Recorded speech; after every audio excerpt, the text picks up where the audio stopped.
2004 is the year that Mortal Kombat controversy erupted.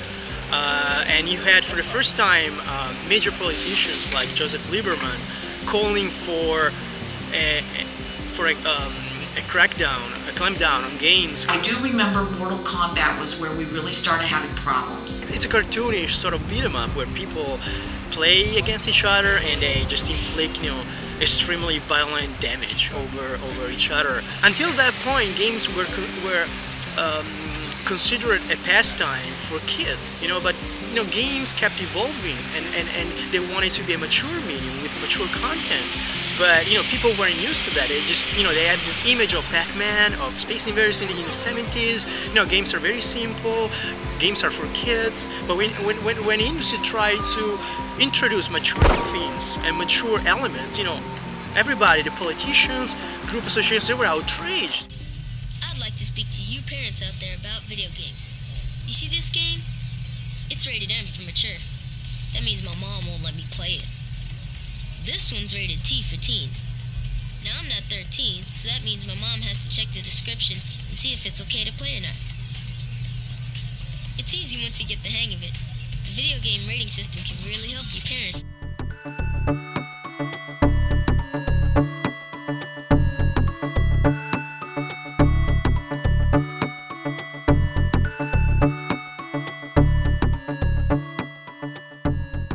The ESRB was set up by the industry to provide a tool for consumers of video games. If you go to independent sources like the Kaiser Family Foundation, who puts out regular studies on media, you'll see that among the rating systems out there, and that would be for films or TV or music, included, that the video game ratings are considered to be the most useful.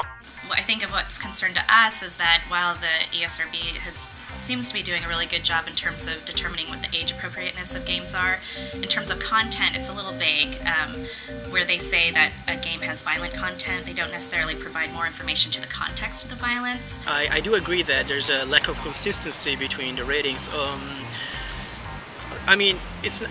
It's not by chance that right now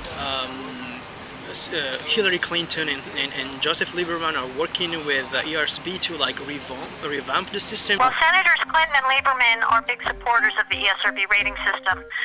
We have no plans for any modifications to the rating system currently, but I will tell you, we've made many modifications to the system over the years. We will continue to make enhancements when we see that they're warranted and that there's a consumer demand for it or consumer need for it. In our 2001 study, we actually found that 79% of the games that we analyzed that were rated E for everyone actually contained violent depictions that we coded as violent, and in fact 49% of those games had violence as being significant to the plot, meaning that the player that was playing the game could not advance unless they engaged in some kind of violent act. We introduced a category for E10+ last year, and that has allowed us to at least segment out some of the E-games that may have had a little more cartoon violence than others, that would have been a little more intense for perhaps your 6 or 7-year-olds, but acceptable for 10 and older. It's very hard to measure, for example, the violence within this game. So if we're talking, for example, about cartoonish violence, you have, is it as bad as realistic violence? You will find overwhelming agreement with our ratings among parents. We go out into malls in 10 different markets around this country on a regular basis, and we put real video game content in front of parents, and we ask parents if they agree with our ratings, and overwhelmingly they do. 83% of the time they agree with our ratings, and another 5% think we're actually too strict. For a long time we were only allowed to have E-games in, which were all the sports games, if I remember. And I didn't baby them, I didn't make them get Barney or anything like that. It wasn't that bad.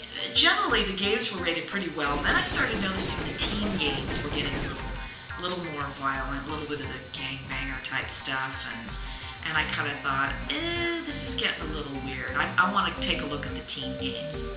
And they were able to rent them, but they had to always go with a parent. So it wasn't like they could go buy the stuff, even if they had the money.